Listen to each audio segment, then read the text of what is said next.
మనకు వాకింగ్ తెలుసు, జాగింగ్ తెలుసు. అయితే ఇప్పుడు వీటికి రక్కింగ్ కూడా తోడవుతుంది. సైనికుల మాదిరిగా వీపు మీద కొద్దిపాటి బరువును మోస్తూ నడవడమే రక్కింగ్.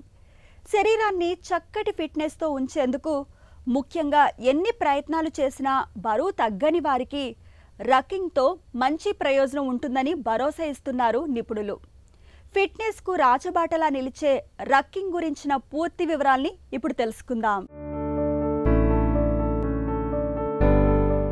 రోజు వాకింగ్ చేస్తున్న బరువు తగ్గడం లేదని బాధపడే వారికి రక్కింగ్ రూపంలో మరో పరిష్కారం అందుబాటులో ఉంది.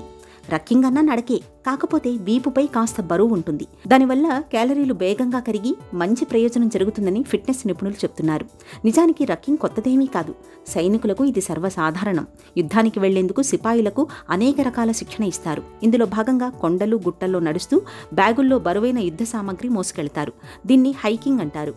కొండలు గుట్టల్లో కాకుండా నగరాలు మైదాన ప్రాంతాల్లో బరువైన సంచీలు వెనకాల వేసుకుని నడిస్తే దాన్ని రక్కింగ్ అంటారు. వీపుపై బరువైన సంచి వేసుకుని నడవడం వల్ల శరీరం ఎక్కువగా శ్రమిస్తుంది. దీంతో ఎక్కువ క్యాలరీలు కరుగుతాయి. శరీరంలోని కొవ్వు వేగంగా కరిగి బరువు తగ్గేందుకు ఈ ప్రక్రియ దోహదపడుతుంది. వెనకాల బరువులు వేసుకుని నడవడం వల్ల కేవలం 10 వారాల్లో వ్యాయామం చేసే సామర్థ్యం పెరుగుతుంది. కండరాల శక్తి ఇనుమడిస్తుంది. వయసుతో వచ్చే అనారోగ్య సమస్యలను దూరం చేస్తుంది. ఎముకలు దృఢంగా మారుతాయి. ముఖ్యంగా మెనోపాజ్ దశలో ఉన్న మహిళల్లో ఎముకలు బలహీనంగా మారకుండా ఉంటుంది. టైప్ 2 మధుమేహం బారిన పడకుండా కాపాడుతుంది. రక్తనాళాల పనితీరు మెరుగుపడడంతో గుండెకు ఊపిరితిత్తులకు రక్తం సరఫరా బాగా జరుగుతుంది. గుండెలో కార్డియాక్ రిజర్వ్ ఉంటుంది. దాని సామర్థ్యం పెరుగుతుంది. దీనివల్ల గుండెపోటు ముప్పు తగ్గుతుంది. సాధారణ నడకతో పోలిస్తే రక్కింగ్ వల్ల ఎక్కువ క్యాలరీలు కరుగుతాయి. రక్కింగ్ చేస్తే దాదాపు జాగింగ్ చేసిన సమానమైన ప్రభావం చూపుతుంది. రక్కింగ్ వారానికి 2-3 సార్లు చేసినా మంచి ఫలితాలు కనిపిస్తాయి. స్నేహితులు సమూహాలతో కలిసి రక్కింగ్ చేస్తే ఉల్లాసంగా ఉంటుంది.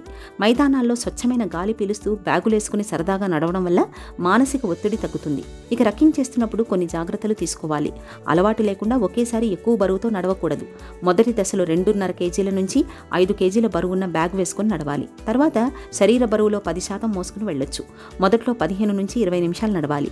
మెల్లగా సమయాన్ని పెంచడం వల్ల ప్రయోజనం ఉంటుంది. మంచి షూస్ ఉండాలి.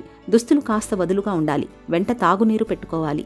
ఈ వ్యాయామం కోసం ప్రత్యేకంగా ఖర్చు పెట్టాల్సిన పని లేదు. సంచిలో పుస్తకాలు లేదా నీటి బాటిళ్లు, ఇసుకతో నింపిన ప్లాస్టిక్ సంచులు లేదా గులకరాళ్లు కూడా బరువు కోసం పెట్టుకోవచ్చు. బయటకు వెళ్లలేని వారు ఇంట్లో ట్రెడ్మిల్పై కూడా బరువులు వేసుకొని చేసిన ఫలితం ఉంటుంది.